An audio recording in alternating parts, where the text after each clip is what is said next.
見一排，貴咗啊！呢啲唔係叫虧，呢啲係叫做識為事情分輕重，係成熟嘅表現。OK， 所以，喂，俾杯啤酒佢，好，落盒飲水。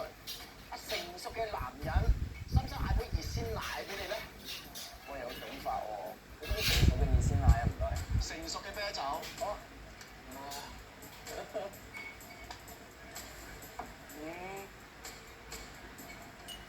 乾咗佢。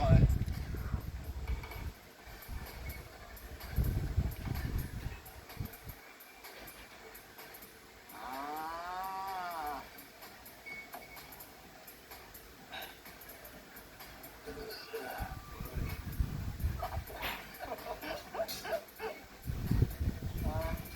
即係咁嘅。我嗰班咧得12個人，如果我上堂打喊路咧，係一定睇到嘅，冇得匿嘅。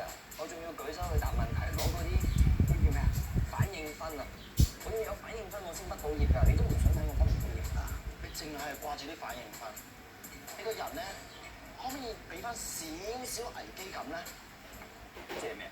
你就無啦啦俾人 send 咗去間小學搞啲咩再培訓計劃，完咗之後咧，其實你係咪一定翻到公司都係個問題。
小果唔危險㗎，啱啱個動作全部都好標準。仲有膝頭哥都遲到5次幾一個缺點，我勸你以後都早少少翻學。